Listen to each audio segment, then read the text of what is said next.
tere kallid kaasteelised. Tegin siin vahepeal pattu, kutsudes alkoholi tarbivatele raamirimeestele politsei, siis hiljem selgus, et on ärevushäire. Minul endal isiklikult. Täna tahan rääkida tegelikult ülereguleeritud ühiskonnast, millel on siis vastavad tagajärjed, sest tegelikult ka minu lapsepõlv oli ülereguleeritud. Ja selle tulemusena kindlasti ma kõigele adekvaatselt ei suuda reageerida.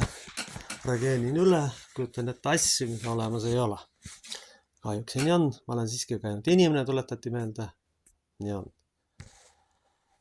Ja aluseks tuleb Luuka evangeeliumi 13. peatükk, salmid 22-30. Ja Jeesus rändas mööda linnu ja külasid, õpetades ja käies teed Jeruusalemmi poole. Aga keegi ütles temale, issand, kas neid on pisut, kes pääsevad, tema ütles neile.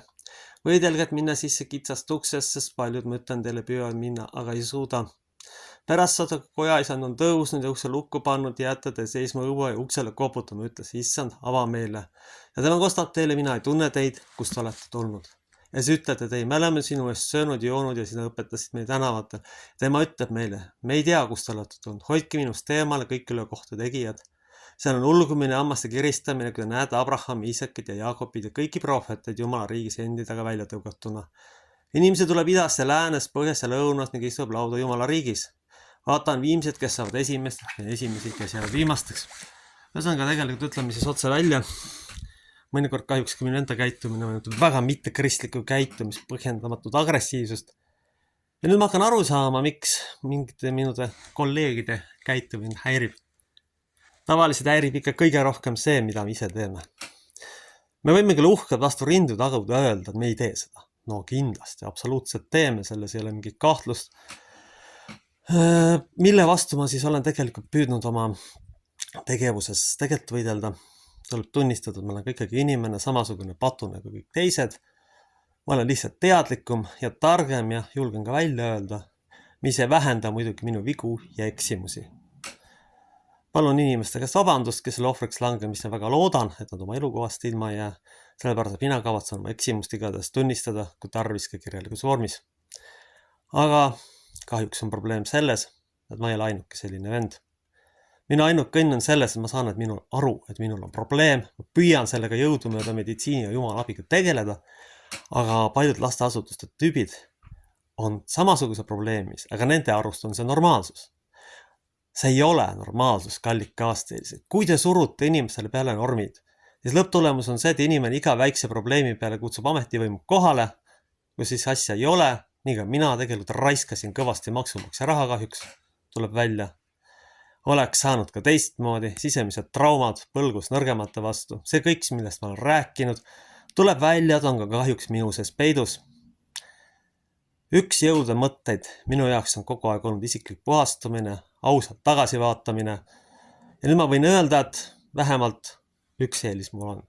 Ma suudan tunnistada, ma olen patune puudulik. Ma olen ikkagi lõpuks inimene, aga minu amet pannud minule kõrgendatud vastutuse. Ja kui ma oma asju ei muuda, siis võib Jumala mul üks päev uksed lihtsalt kinni lükata. Me peame kõik sellega arvestama, me ise siiski milleski kindlad olla absoluutselt. Või meiega hakkab juhtuma asju, mida mitte mingil juhul ei taha. Need kallid naabrimehed, vabandan veel kord teie ees.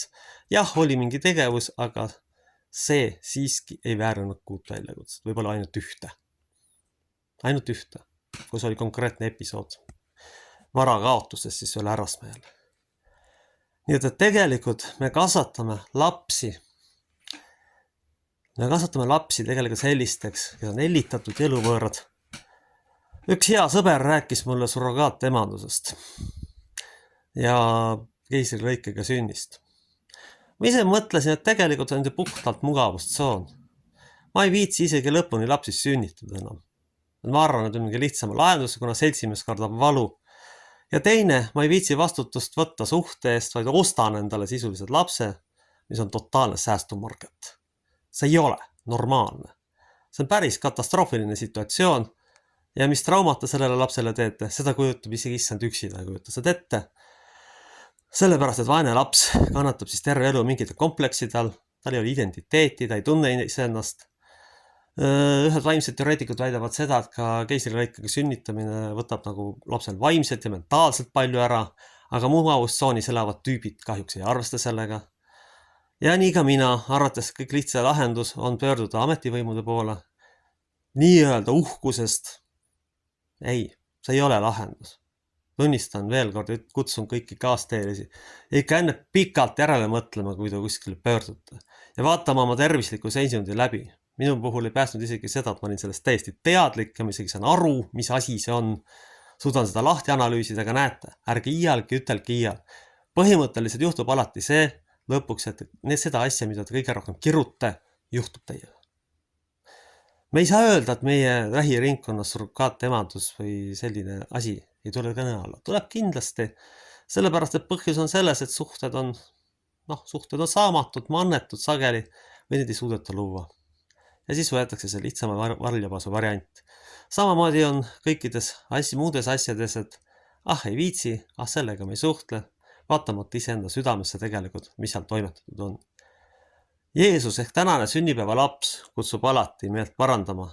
Kutsub alati, aga me võime oma lollusega ise omale uksed sulgeda. See on äärmiselt oluline meeles pidada. Kõik me jõuame jällegi kaudselt lõpuks jällegi Euroopa Liidu normide ja muude asjade juurde tagasi, sest ka need on loonud inimesed, kes tegelikult on üle kasvatatud, üle reguleeritud ja kes arvavad, et iga asja jaoks peab mingi norm olema. Halloo, ei pea olema, ukselingi jaoks või ma ei tea mille jaoks ei pea siiski normi olema. See on selge ja ilmne. Ülereageeritud, ülereguleeritud, ühiskonnal ei ole tulevikku, sellepärast, et suhted lagunevad, inimesed saavad nii palju hunnikuid traumasid, et nad ei julgegi suhteid alustada. Antud juhul ma lõhutan veel kord minu juhtumi puhul. Ma veel kord vabandan nende inimeste ees. Avalikult täiesti. Sellepärast, et see oli ikka idiotism. Üks kord oli see õigustatud, 5 korral kindlasti mitte. See on avalik idiotism, millega mina ise ka tegelesin. Ikkagi oma silmas palki ei näe või rekkakoormat, aga näed teisele tüübile kohe ütleb, et seal on pinnunnik, aga tegelikult, kui ma enda sügavasse vaatan, seal on samasugused probleemid, sellepärast, et muidu ma teatud situatsiooni ligi ei tõmbaks. Need kallid ligimesed, kui teile miski väga häirib, siis on reegel tavaliselt väga lihtne.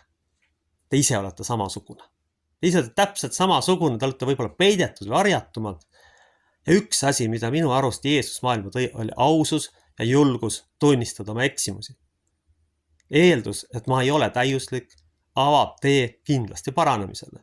See on pikaaegne ja vaevarikas protsess, aga kui seda üldse ei ole, siis sellisel juhul ei ole mitte midagi teha. Siis asi süveneb ja siis me lõpetame tõesti kuskil hooldekodus hullumajas varsti. Aga see ongi jõulude mõte, inimese südame puhastamine, armastuse maailma toomine, et inimesed kõigepealt iseennast vastu võtaksid sellisena, nagu nemad on. Sellepärast, et kui nad iseennast juba vastu võtta ei suuda, siis tekib ülereguleeritud ühiskond, kus iga väikse asja peale kasutatakse ametivõimude abi. Ja siis punt seltsimehi, kes arvab, et nad ei ole ülereguleeritud, tegeleb sellega. Kui nüüd mõni tüüp nagu mina ütleb, kuulge, et ma olengi patun inimene ja ma eksisin, siis seda vaadatakse nagu tulnukud, et oodake, härra pastor tegeleb sellise asjaga. Aga see on elementaarne. Ja kui ma seda ei teeks, siis ma paneks üldse oma 6 varna ja ei tegeleks sellega rohkem. Selles on asi. Selles on alati küsimus. Niisiis, kallid inimesed, tänasel jõuluajal ma panen eriti südamele. Palun ärge kägistage normidega lapsi. Mina olen üks ohver. Ma olen proovinud seda terve elu ja olen pidanud sellega elama. Jah, on ka teine äärmus, et jäetakse üldse ribakile. Ka seda tehke, tuleb leida ikkagi kuidagi kuldne keste. See on väga tähtis, väga oluline ja üheselt mõistetav. Muidu tekivad surrogaatemandused, väärsünnitused, mingid rollinihked, mille tulemusena siis, ütleme samasooliste abielu on ka ju mugavustsoon. Tegelikult lihtsalt ei viitsita mugavustsoonist välja tulla, ei viitsita tööd teha või ei ole oskusi lihtsalt enam nende suhetega tegeleda. Ja siis valitakse selline tee. Sest kui Jeesus Petlemas sündis tänasel päeval, siis tema avas ukse sellele, et me ise ennast vastu võtaksime. Et me suudaksime, julgeksime olla need, kes me oleme ja me suudaksime mõista, et me ei ole täiuslikud, me võime saada sõna otseses mõttes kõik võimalike lollusta hakkama. Ametliku peavoolu probleem on selles, nad mätsivad kinni üht lollust teise lollusega, mida mina siiski vaatama puudujääkidele püüan vältida. See on äärmiselt oluline. Nii et kui ma nägin, et kolleegid teevad seda, siis tuli välja, et mis olen samasugune tohman või veelgi hullemat.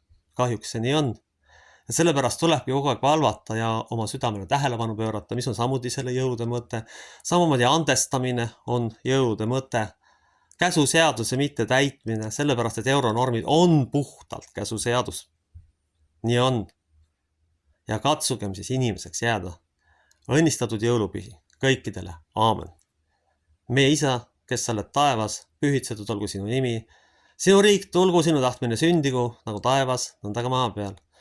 Meie igapäevast leiba anna meile tänapäev ja anna meile andeks meie võlad, nagu meiega andeks anna oma võlglastele.